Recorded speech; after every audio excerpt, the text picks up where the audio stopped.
Welcome, truth seekers and freedom lovers. This is Makia with the Freedom Articles. This is video number 315 on Saturday, May 9th, 2026. And yesterday, on Friday, May 8th, 2026, a Donald Trump admin released the UFO files, or the UAP files, which are a collection of declassified government records. They consist of both reports, like military reports, as well as photos, some videos.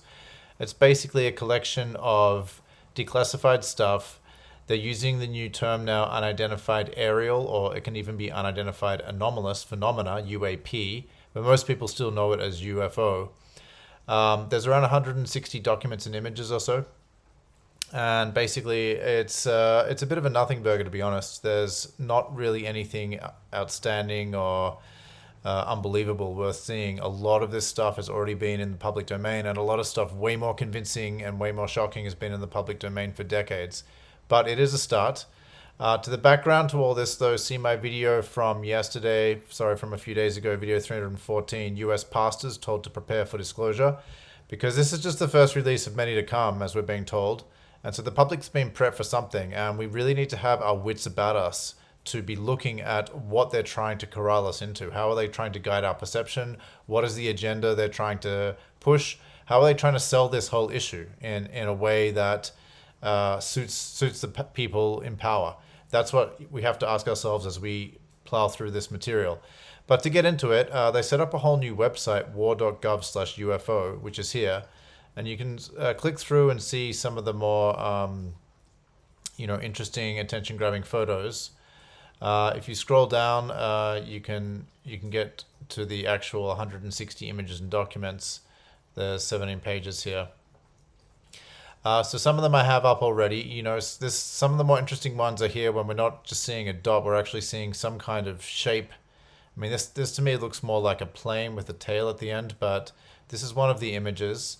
There's another image here with something that has almost 8 points. A lot of the images have this kind of annoying cross in the middle of the camera, which can obscure what we're meant to see.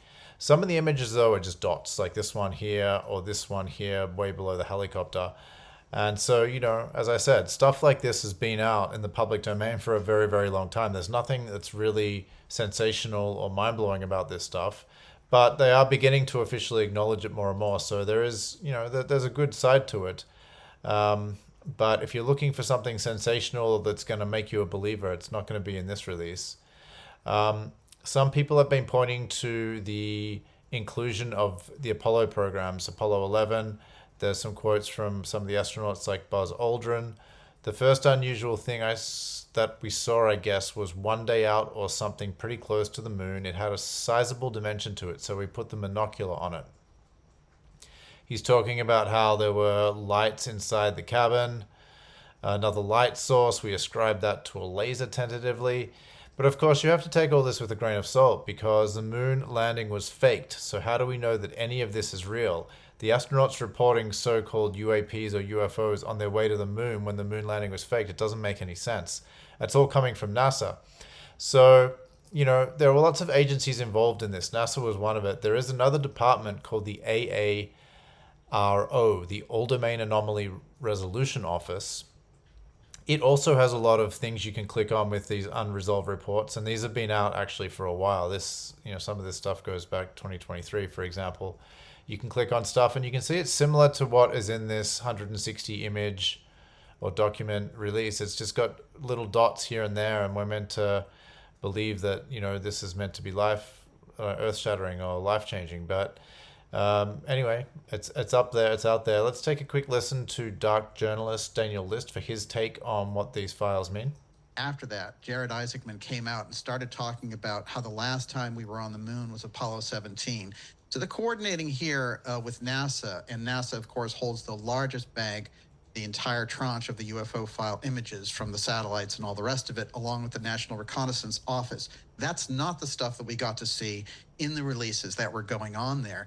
And it's very interesting because one of the things that the Trump administration did is they took Victory Day from World War II and they used that as the day for this non-UFO disclosure release day.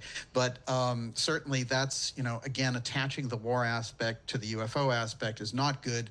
When they did the Department of War and they said war.gov/UFO to get all the documents, that wasn't good.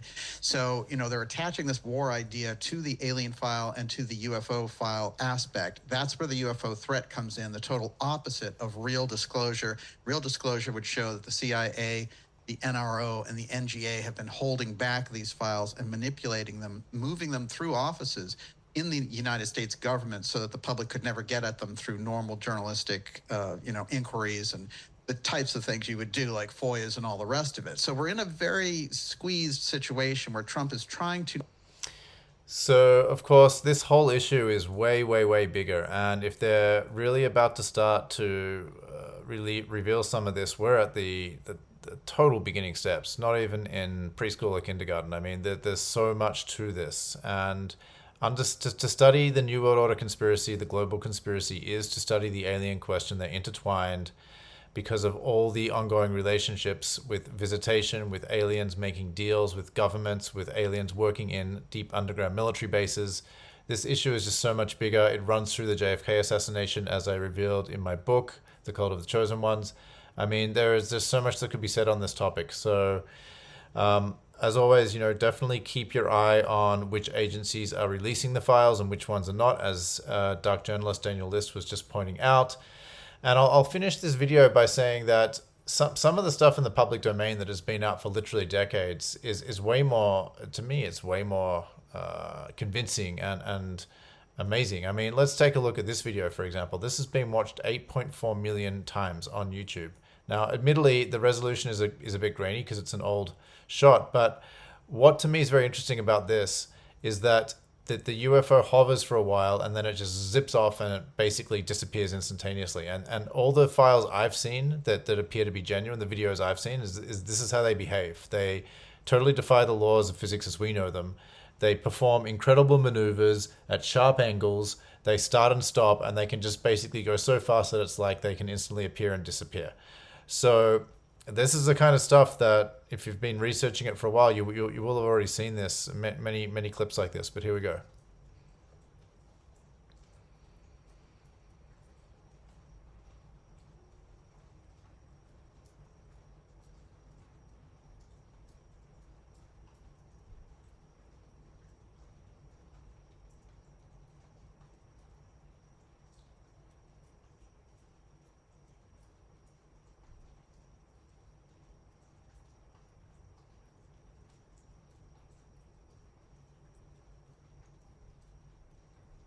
And there we go. It just goes out of sight. It just hovers for a while and bang, it's gone. So, the stuff's out there. It's been out there for a long time. I'm going to leave it here. As always, don't take my word for it. Do your own research. Please leave your comments, and all links are placed in the show notes below every time. If you like this video and feel that I've earned it, please like, share, subscribe, and follow. My work is on Rumble, BitChute, Odysee, Brighteon, Substack, YouTube, and thefreedomarticles.com.